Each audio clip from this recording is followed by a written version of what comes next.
Konaseema Anush kitchen బాగున్నారండి. మీరంతా ఏం చేస్తున్నారండి? పెసరపప్పు చక్కెర పొంగలి చేశానండి ఇంతకుముందు. నేను వీడియో బాగా చేశాను. ఇప్పుడు పెసరపప్పు పరమాన్నం రైస్తో కూడా చేశానండి. ఇప్పుడు సేమియాలు ఇస్తాం కదండి మన పిల్లలకి. మనం ఆ సేమియాలాగే పెసరపప్పు కొంచెం అండి ఒక చూడండి ఒక 4 స్పూన్లు వేసానండి. వేసి శుభ్రంగా దోరగా వేపేసుకుని మనం పక్కన గిన్నెలో పెట్టేసుకోవాలండి. మళ్ళీ అదే గిన్నె శుభ్రంగా స్టవ్ మీద పెట్టుకుని మనం సేమియాలు గ్లాసుడే తీసుకున్నానండి, చిన్న గ్లాసుడు గాజు గ్లాసుతో తీసుకున్నాను. ఇవి కూడా దోరగా వేయించుకోవాలండి. నెయ్యి వేసుకుని వేయించుకుంటే చాలా బాగుంటాయి. మళ్ళీ అదే గిన్నెలో పక్కకి తీసేసుకుని జీడిపప్పు కిస్మిస్ వేపుకుంటాం కదా, సేమియా ఎలా చేస్తామో సేమ్ ప్రాసెస్ అండి, అసలు తేడా ఏమీ ఉండదు. ఇవి కూడా వేపుకున్నాను. జీడిపప్పు లేదండి, అయిపోయింది, అందుకని కిస్మిస్ ఒకటి వేపుకొని పక్కన పెట్టుకున్నానండి.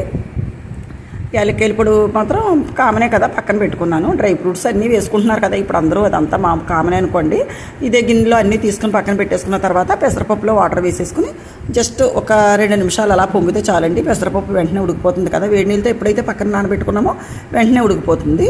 ఉడికిపోయిన తర్వాత మనం చిక్కగా మేగడపాలు పక్కన పెట్టుకుంటాం కదా, మనం మేగడపాలు వేసేసుకున్నానండి నేనైతే. శుభ్రంగా మేగడపాలు పొంగొచ్చుతాయి కదండి, ఇలా పొంగొచ్చిన తర్వాత మనం పక్కన పెట్టుకున్న సేమియాలు వేసేసుకుని శుభ్రంగా ఉడకనివ్వాలండి. అదిగోండి సేమియాలు బాగా ఉడికిపోయిన తర్వాత యాలక్కాయల పొడి బెల్లం కూడా వేసేసుకుంటామండి. మనం సేమియా రెడీ అయిపోతుంది మనకి.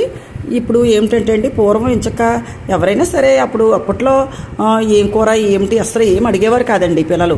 ఇప్పుడు అలా కాదు, ఫస్ట్ గిన్నె దగ్గరికి రాగానే ఏం కూర అని అడుగుతున్నారు. అప్పుడు పిల్లలకి ఇప్పుడు పిల్లలకి తేడా ఏమిటంటే, ఇప్పుడు కొంచెం మనం వాళ్ళకి ఏం కావాలంటే అది వండి పెట్టడం, గారం చేయడం వల్లేనండి. పూర్వం అలా కాదండి. మా చిన్నప్పుడు అయితే అసలు ఏం తింటారు, ఏం కూర, ఎవరికి ఒక మనిషికి ఒక రకం కూర ఏమి ఉండేది కాదు. అందరికీ కలిసి 10 మంది ఉంటే 10 మందికి ఒకే కూర అండి, ఒకే అన్నం, ఒకే కూర, ఒకే చారు అలా పెట్టేవారు. అందుకని అప్పుడు ఏ తిండైనా సరే నోరు మూసుకుని అలా తినేవాళ్ళం మేము. అందుకని అంత బలంగా అప్పుడు వాళ్ళందరూ ఉండేవారు. మరి ఇప్పుడు అలా కాదు కదండి, మనిషికి ఒక్కొక్క కూర. చిన్నపిల్లలకైతే ప్రస్తుతం బాగానండి, పెద్దవాళ్ళ సంగతి పర్వాలేదు. చిన్నపిల్లలైతే బాగా కూర దగ్గర పేసీలు పెడుతున్నారు కాబట్టి ఇలా చిన్నప్పటి నుంచి మనం ఏది వండితే అది తినేలాగా అలవాటు చేసామంటే మన పిల్లలకి చాలా మంచిదండి. నేను ఏది వండుకున్నా సరే ప్రసాదం ఫస్ట్ తోటలోకి వెళ్ళి అరిటాకు కోసుకున్నాను. ఫస్ట్ దేవుడికే కదండి పెట్టుకోవాలి మనం. ఫస్ట్ ఏది వండుకున్నా ప్రసాదాలు అయితే మాత్రం కంపల్సరీ దేవుడికి పెడతానండి. నేను ఇత్తడి ప్లేట్ ఉంది కదా, ఆ ప్లేట్లోనూ అరిటాకు కోసుకొచ్చి కడిగేసుకుని శుభ్రంగా వేడిది ఫస్ట్ దేవుడికి చెల్లించేసుకుని వస్తానండి. దేవుడికి పెట్టేసుకుంటాను ఏదన్నా సరే ఉంది వండగానే. తర్వాత అప్పుడు మనం తినాలి కదండి. దేవుడిచ్చింది దేవుడికే పెడుతున్నాం అనుకోండి, మనం అయినా సరే మనం దేవుడికి ముందు పెట్టుకుని మనం తినటం కూడా మర్యాద కదండి, మంచిది కదా.